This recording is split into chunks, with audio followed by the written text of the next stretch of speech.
Today is November 10th.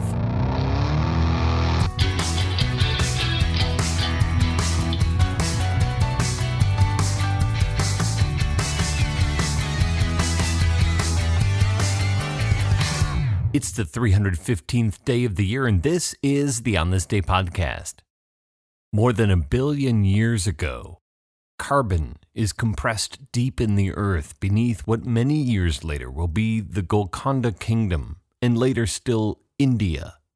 The carbon comes under such intense pressure that it forms into a large diamond that is triangular in shape and brilliant violet in color. It is believed that sometime in the 1600s, the diamond is unearthed and cut. The cut is crudely done, but a French merchant named Jean-Baptiste Tavernier comes across it as he's traveling across the Asian continent, and he sees value in the stone. He acquires it in the mid-1600s and eventually returns to France with it. Tavernier sells the diamond along with a few others to King Louis XIV of France in 1668. The stone has an intense blue hue to it and is documented under the name Blue Diamond of the Crown, for short, the French blue. A ribbon is added to the French blue, and King Louis wears it for ceremonial purposes. The diamond is passed on to King Louis XV, who resets the stone in a pendant, and then it is passed down again to King Louis XVI and his wife Marie Antoinette. By some accounts, the diamond is part of the collection of royal jewels that Marie uses as she pleases. But by other accounts, the French blue is reserved strictly for the king's use. Either way, they're both executed in 1792, and the crown jewels, which are supposed to have been seized and turned over to the government, are instead stolen, and the French blue is one of a number of stones that disappear. It turns out the French blue is smuggled into England, where it is recut. The original stone pulled out of the ground is presumed to be about 115 carats, which is huge. When it is recut in 1812, one of the resulting diamonds is a still massive 45-carat diamond that is reportedly in the possession of King George IV for a while before he sells it to pay off debts. Sometime in the 1830s, the brilliant blue 45-carat diamond is sold to a fellow named Henry Philip Hope. When Hope passes away in 1839, it's passed on to his nephew, and then to the nephew's grandson, Lord Francis Hope, until the Hope Diamond, the name by which it is at this point known, is once again sold to pay off debts in 1901. The Hope Diamond passes through the hands of dealers in London and New York before it is auctioned off in Paris, the winning bid placed by Pierre Cartier. In 1910, a Mrs. Evelyn McLean views the diamond at Cartier's in Paris. Mrs. McLean is impressed by the stone, but she's not too keen on the setting. After she returns to America, Cartier resets the diamond in a headpiece with a circlet of white diamonds, and he carries it to the U.S., to Mrs. McLean's home in Washington, D.C., where he leaves it with her for the weekend. Well, after she enjoys it for a few days, how can she part with it?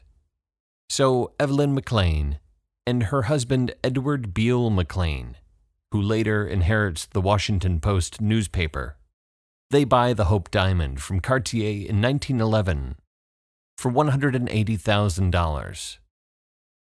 Mrs. McLean wears it at parties. She loses it sometimes and reportedly makes a game out of it for her children, who hunt down the Hope Diamond throughout their mansion. She later has it reset as a pendant. Edward and Evelyn divorce in 1932. Edward goes crazy and dies soon thereafter. Evelyn comes down with pneumonia and dies in 1947.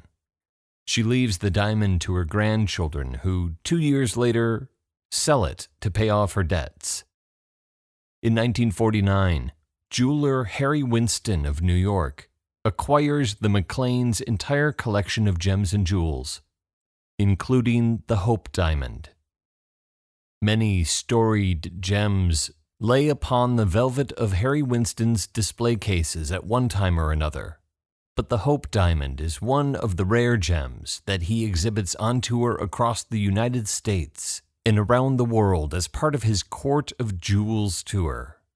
Winston exhibits the Hope Diamond for 10 years, and on this day in 1958, Harry Winston donates the Hope Diamond to the Smithsonian Institution's National Museum of Natural History.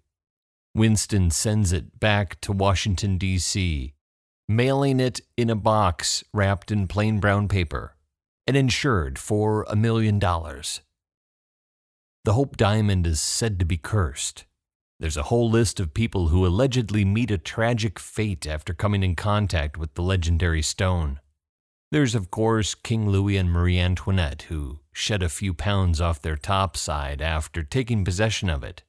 A bunch of jewelers and stonecutters who are said to have died or committed suicide after handling the stone.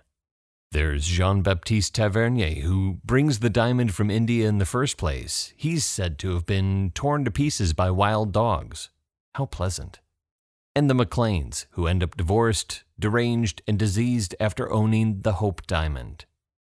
The stories of the curse of the Hope Diamond are, for the most part, traced back to the early 1900s, and particularly to Pierre Cartier, who likely concocts most of the stories of calamity to make the stone more marketable, to tempt Evelyn McLean with the intrigue and mystery of the gem, which Cartier just wants to unload on the American mining heiress. It's certainly possible the stone, once known as the French Blue, is cursed.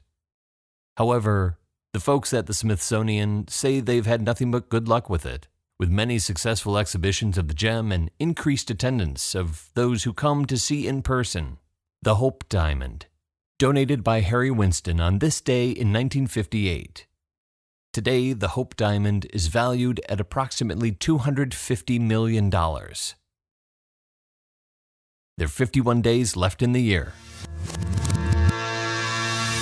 On This Day is produced by me, Dave Schultz. Thank you very much for listening. The United States Marine Corps is formed on this day in 1775 by resolution of the Second Continental Congress. Captain Samuel Nicholas is commissioned to raise 2 battalions. According to legend, he sets up the first recruiting station at a tavern in Philadelphia. Tun Tavern by some accounts, the Conestoga Wagon by other accounts. The Marines hold their birthday ball on this day every year.